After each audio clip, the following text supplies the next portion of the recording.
제 뒤에 보이는 이 건물은 1982년에 준공이 돼서 43년 된 연립주택입니다. 언제 무너져도 이상하지 않은 모습. 주민들에게 이곳은 두려움의 공간이 되어버렸습니다. 대체 주민들은 왜 이 붕괴 위험이 있는 집에 살고 있는 걸까요? 지금부터 하나하나씩 따져보겠습니다. 이곳은 경상남도 창원시에 위치하고 있는 한 연립주택입니다. 세월이 켜켜이 쌓여 어휴. 오래된 흔적이 그대로 드러나는데요. 아니 근데 딱 봐도 지금 정말 외관상 오래돼 보여요. 보기에도 건물 자체 벽에 급이 많이 가 있고 이 철근 같은 것도 많이 녹슬어서 이 형체도 알아볼 수 없을 정도입니다. 위험이 한눈에 드러나는 건물 외관. 그러나 문제는 겉모습만이 아닙니다. 내부 상태는 어떨까요? 이게 밖에서 봤을 때도 심각했는데 안으로 들어와 보니까 더 심각한 게 느껴져요. 이 노인분들이 많이 산다고 들었는데 사실 이 난간 같은 부분이 중요하거든요. 근데 흔들려요. 이 같은 부분이 완전히 파손이 돼가지고 계단도 지금 막 그냥 갈라지고. 흔들리는 거죠. 와, 여기는 아예 벽 자체가 틈이 보일 정도로 드러났습니다. 이 같은 상황에서 주민들의 거주가 온전할 리 없습니다. 아이 불편한 거 천지 빼가리지. 집도 비 오면 셀락하지. 이러면 그만 할지야 물 샌다고 자꾸 샀지. 그게 할 짓입니까 거기. 잠이 안 오는데. 시멘트 저 벽이 갈라진 소리가 쩍쩍 납니다. 이 한 군데뿐만이 아니고 온 동네가 다 그래요. 불편을 넘어 위험과 맞닿아 있는 생활. 그렇다면 집안의 모습은 어떨까요? 주민의 동의를 얻어 확인해봤습니다. 아이고. 여기 자고 왜요, 나면 저 왜요? 고무도 이거 뱃도 깨졌는 거 뚫어져가지고 여기는 벽 전체가 아예 곰팡이네요. 야 이 보이소 아이고. 이 보이소 다 뜯어졌네. 이게 다 뜯어져 곰팡이가 피가고 매라는 없어요 이거 보이소 이거 텔레비 뒤에도 이거 그러네. 곰팡이 피가지고 전부 곰팡이 다 피가지고 건강이 너무 안 좋겠는데요? 예 몸에 막 지금 막 억수로 안 좋은 거라요 비 많이 오면 어떡해? 비 많이 오면 더 하지요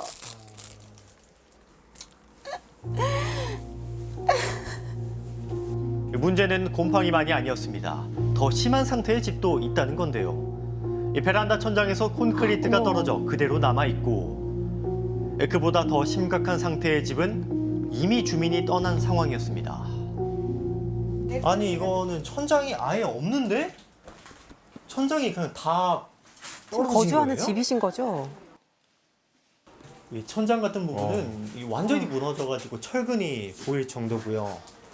여기는 이렇게 금가 있는 모습이고 사실 이 양동이 같은 경우는 비가 새다 보니까 양동이를 준비한 것 같은데 양동이조차도 물이 가득 고일 정도로 비가 많이 새는 것 같습니다. 심각합니다. 아, 참담하네요, 진짜. 윗집에서 새는 물이 아랫집까지 피해를 주는 등 문제가 이어지는 상황. 대체 이 연립주택은 왜 이런 상황까지 오게 된 걸까요? 그동안 집에 대한 보수가 이루어지지 않은 걸까요? 따져봐야겠습니다. 저희들은 돈을 따로 모아놓은 게 없습니다. 모아놓은 것도 없고 또 저희들 돈을 모을 형편도 안 되고 저는 지금부터 마이너스 통장을 갖고 있다니까. 이다 대감비 얼마 들어도 그러면 그 돈만큼만 풀이 매달 그런 식으로 풀이해갖고 지내고.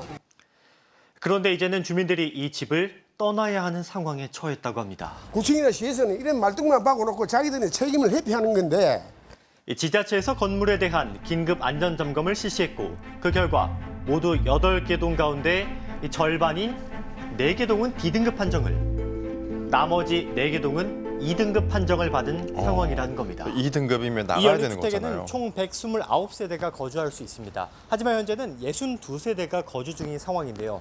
그중 D등급 주택에는 25세대, 2등급 주택에는 37세대가 거주하고 있는 상황입니다. 그렇다면 D등급과 2등급은 어떤 상태를 의미하는 걸까요? A부터 2등급까지 안전 등급을 규정하고 있거든요. 그래서 D등급은 결함이 발생했어요. 그래서 이 결함에도 불구하고 사용해도 좋은지 아니면 사용하면 안 되는지를 결정해야 되는 그런 단계거든요. 그러나 2등급에 대해서는 이미 노후화가 돼서 어떤 중대한 부분의 어떤 붕괴라든지 아니면 누수 또 균열 이런 것들을 포함해서 사용을 중지하고 어떤 개축이나 다른 방법을 취하는 그런 단계가 네. 2등급입니다. 그렇다면 이런 판정을 받은 건물들에 대해 지자체는 아무런 조치도 내리지 않은 걸까요?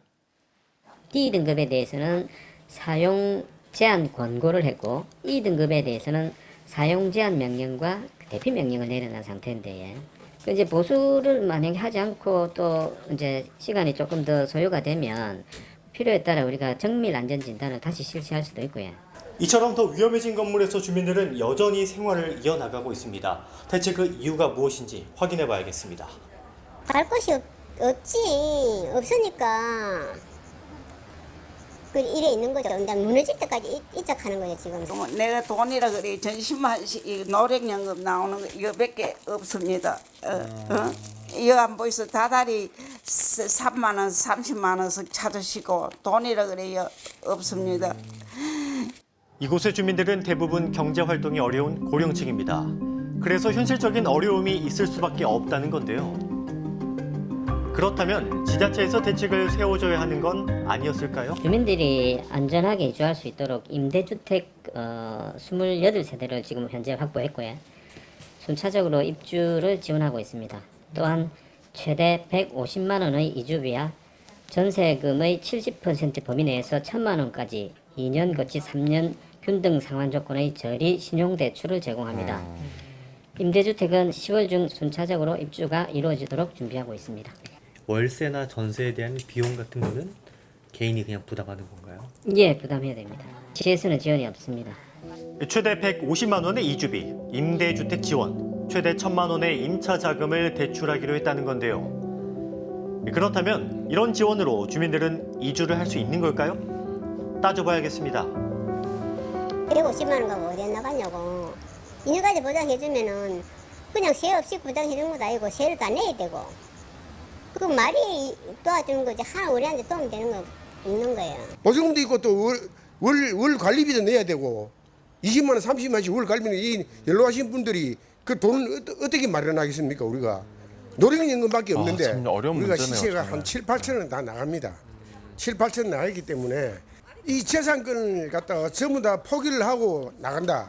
그건 안 되는 거죠. 그러니까 이사를 가게 되면 추가적인 비용 부담과 지금 살고 있는 집의 재산권을 포기해야 할 수도 있다는 겁니다. 그런데 이런 상황 속에서 이사를 나간 세대도 분명 있는데요. 시멘트도 막 얼굴 쪽으로 떨어지고 막 그래가지고요. 이제 살 수가 없어가지고 무서워서 그렇게 나왔습니다.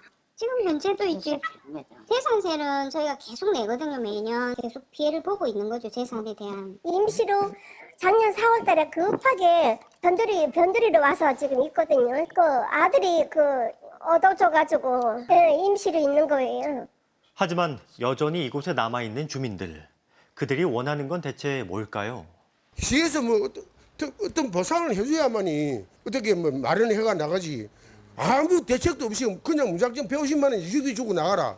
그건 말도 안 되는 소리 아닙니까? 시에서 매입을 해가지고 보상을 해갖고 내보내야 되지 않겠나. 이와 같은 주민들의 요구를 지자체 측에서는 수용할 수 없는 걸까요?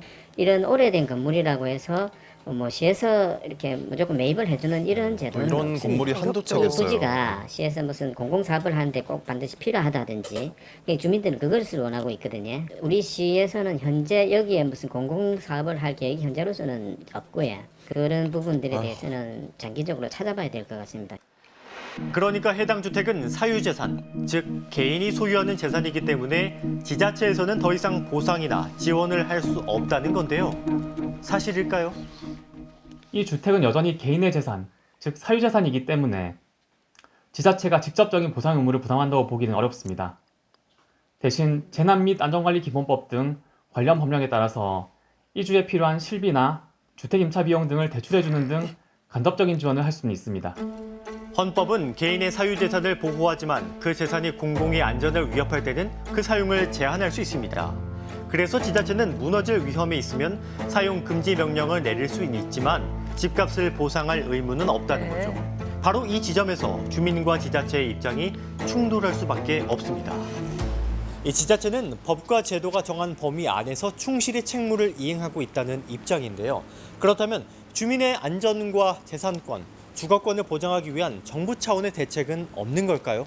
이제 2등급 공동주택 이제 소유자에 대해서는 이제 최초 공급에 한해서 그런 무주택 쪽 요건을 좀 완화하는 방향의 제도 개선을 추진 중인 것으로 좀 소관 부서에 전달을 받았고요. 긴급 주거 지원이라는 또 제도가 있는데 무주택 요건이 없어도 지자체에서 대상자로 선정해주기만 하면 주거 지원 대상자로 선정할 수 있도록 적극적으로 좀 독려하려고 하고 있습니다. 결국 당장은 주민들을 위한 실질적인 방안은 없는 상황. 이 문제 해결할 방법은 없는 걸까요? 이주 비용뿐만 아니라 주택 보수 비용을 낮은 금리로 대출해주거나 아니면은 위험구역 설정에 따른 보상 규정을 마련한 것도 고민해볼 필요가 있다고 생각합니다. 이 국가는 재난관리기금이 있어요. 근데 지방자치단체는 이게 거의 없는 상태가 많아요. 그래서 장기적으로 점점 노후 건축물들이 많이 늘어나기 때문에 지방자치단체도 이 재난관리기금 제도를 도입해서 제도한다 그러면 이렇게 위험성에 처해 있는 사람들에게 이주할 때 지원해 줄 수 있는 그런 그 제도가 좀 필요하지 않겠나 하는 생각이 듭니다. 오늘 따져보니 주민들은 경제적 한계와 재산권 소실 때문에 집을 떠나지 못하고 있었습니다. 그리고 지자체는 사유재산을 매입하거나 보상하는 게 불가능하다는 입장인 거죠. 안전은 지켜야 하고 삶의 터전은 잃을 수가 없는 상황. 바로 여기서 제도의 빈틈이 확인됐습니다. 안전과 재산권 사이의 간극을 현 제도는 아직 메우지 못하고 있습니다. 이를 보완할 해법이 필요한 시점입니다. 참 어렵고 답이 당장에 없는 문제라는 생각이 듭니다. 뭐 지자체에서도 애를 쓰고는 있지만 예산에 한계가 있는 거고 그렇죠. 또 이게 철거 명령이 떨어졌지만 뭐 주민들이 뭐 지금 당장 갈 데가 있는 것도 아니고 돈이 있는 것도 아니고 뭐 어떻게 하겠습니까 이거를? 네, 주민들 입장에선 그렇습니다. 철거가 결정이 되더라도 그 비용은 건물 소유주, 즉 주민들의 몫이거든요. 하지만 주민들 대부분이 경제력이 부족한 노년층이다 보니까 그 부담이 현실적으로 클 수밖에 없습니다. 그런데 이런 상황은 전국 곳곳에서 일어나고 있는데요. 울산의 한 아파트도 2023년에 2등급 판정을 받았지만 이주 대책이 부족해서 여전히 주민들이 살고 있다고 합니다. 일부 지자체는 장기간 방치된 건물을 매입을 해서 철거에 나서기도 하는데요. 하지만 재건축을 추진한다 하더라도 이 사업성이 있느냐 그리고 주민들이 동의하느냐 이런 풀어나갈 과제들이 여전히 많습니다. 그래서 국가나 지자체가 세금으로까지 챙기는 게 맞느냐는 혈세 낭비 논란도 있는데요. 그러나 방치를 했다가 사고로 이어질 경우에는 더 큰 사회적 비용이 발생한다는 점에서 공공의 개입이 불가피하다는 목소리도 만만치가 않습니다.